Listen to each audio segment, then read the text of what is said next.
Pada awalnya penulis itu menggunakan pena untuk bekerja, lalu zaman berubah. Alat utama penulis bukan lagi pena, tapi mesin tik. Terus berubah lagi jadi komputer atau PC. Nah kemudian PC ini lama-lama jadi kelihatan kuno juga, karena sulit dipindah-pindah. Padahal profesi penulis semakin mobile, semakin butuh pindah-pindah. PC juga boros listrik. Aku inget dulu setiap nyalain PC aku kudu matiin kulkas dulu. Takutnya ngejelek seisi rumah. Saking gedenya listrik yang dibutuhkan untuk startup PC ya. Ada yang pernah ngalami juga? Atau masih ngalami sampai sekarang?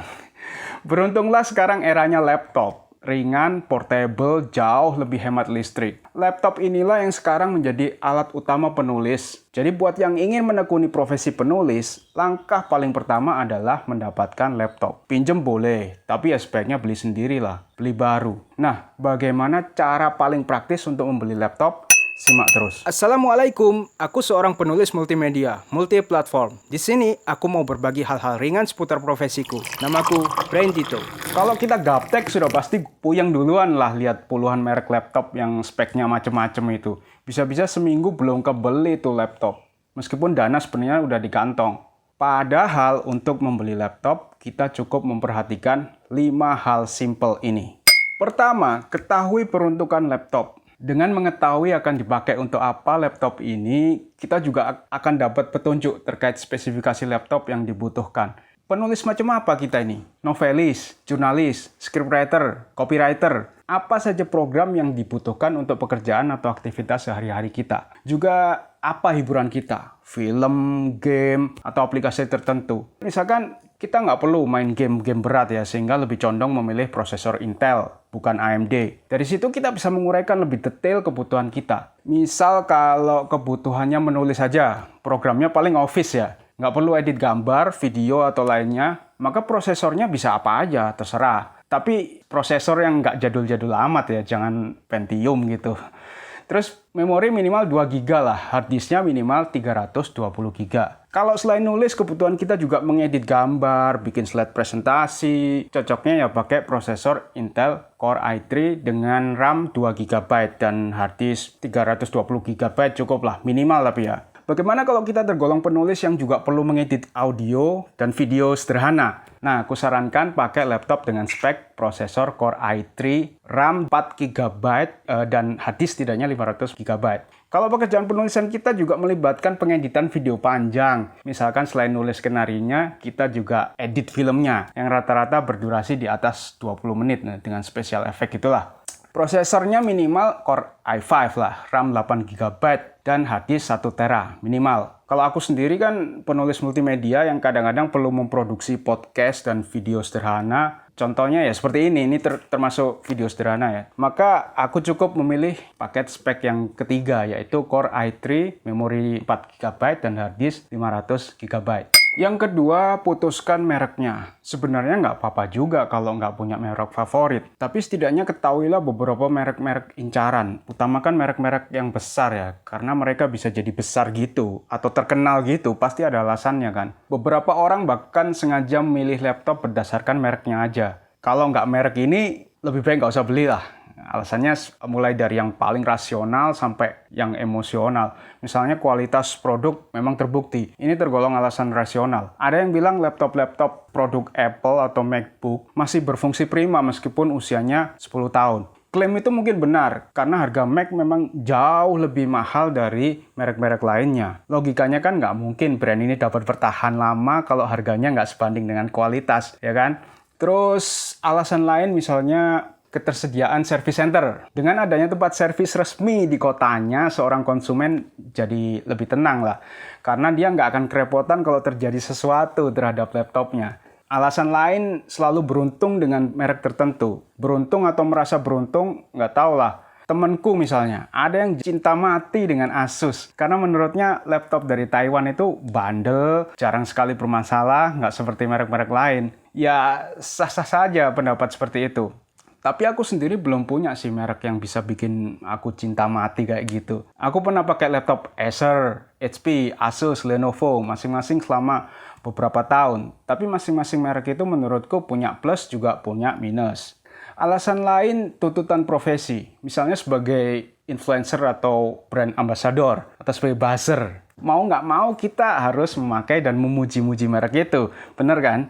Atau ada juga alasan boykot, nggak suka dengan negara produsen laptop tertentu. Wah, berat nih, masalah ideologi nih. Jadi ketika si A benci Amerika, maka dia akan memilih laptop apapun selain Apple, Dell, HP, dan lain-lain. Si B nggak suka dengan Cina, maka dia nggak akan melirik Lenovo, Huawei, dan lain-lain. Ya nggak apa-apa, fanatik atau benci terhadap merek tertentu itu hak kita kok. Prinsipnya silakan pakai merek yang kita nyaman menggunakannya, secara fisik maupun psikis. Terserah kita, duit-duit kita kok. Hal ketiga yang harus diperhatikan sebelum beli laptop, jangan membeli laptop bekas. Apapun kondisi keuangan kita, aku nggak merekomendasikan laptop second, bekas, atau hasil modifikasi penjual. Refurbish, tahu kan refurbish? Laptop cacat yang sudah diperbaiki pabrik itu loh. Mungkin memang ada yang kualitasnya bagus, tapi normalnya beli laptop second itu gambling, untung-untungan. Aku sendiri nggak pernah beruntung tiap beli laptop bekas. Dalam tempo kurang dari setahun, ada aja masalah yang bikin aku harus datang ke tempat servis. Dan ujung-ujungnya laptop itu nggak terselamatkan juga, almarhum. Laptop-laptop seperti ini garansinya selalu pendek, mungkin cuma seminggu atau 2 minggu. Memang dalam 2 minggu, seminggu, sebulan, laptop itu masih baik-baik aja. Tapi setelah itu,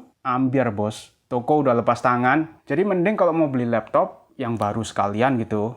Hal keempat, hanya beli laptop yang resmi. Laptop nggak resmi atau istilah lainnya mungkin laptop black market ya, atau BM. Sebenarnya produk resmi sih, tapi resminya untuk negara lain. Biasanya kita kepengen beli laptop jenis ini karena murah. Dengan specs bagus dan secanggih itu, desainnya juga kekinian, harganya kok lebih murah dibanding laptop-laptop sekelasnya. Ya gimana nggak lebih murah? Wong nggak bayar pajak di Indonesia kok. Jeleknya lagi, karena laptop ini sebenarnya untuk negara lain, maka keyboardnya pun agak aneh. Apalagi kalau laptop itu diperuntukkan bagi konsumen yang menggunakan aksara bukan Latin, seperti India, Arab, Korea, Cina. Biasanya laptop seperti ini garansinya cuma ada garansi toko, bukan garansi resmi dari merek yang bersangkutan. Toko pun akan angkat tangan kalau ternyata suku cadangnya nggak bisa diperoleh di Indonesia.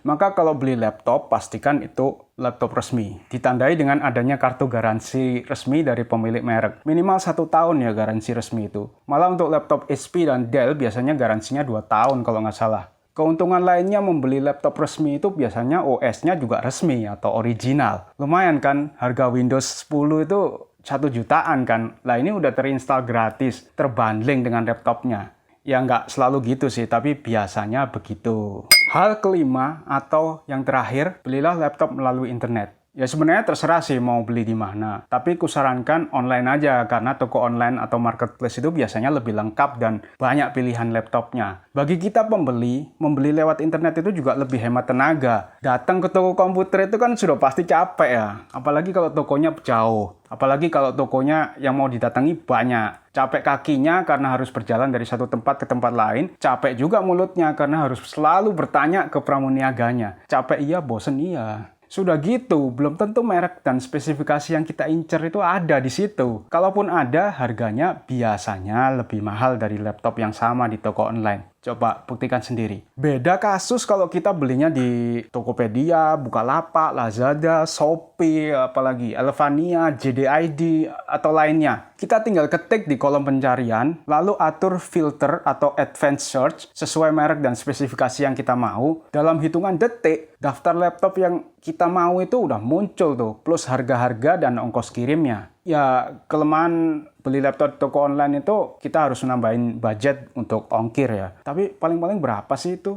Puluhan ribu. Sama lah dengan ongkos bensin atau parkir kalau kita mengunjungi toko laptop fisik satu persatu.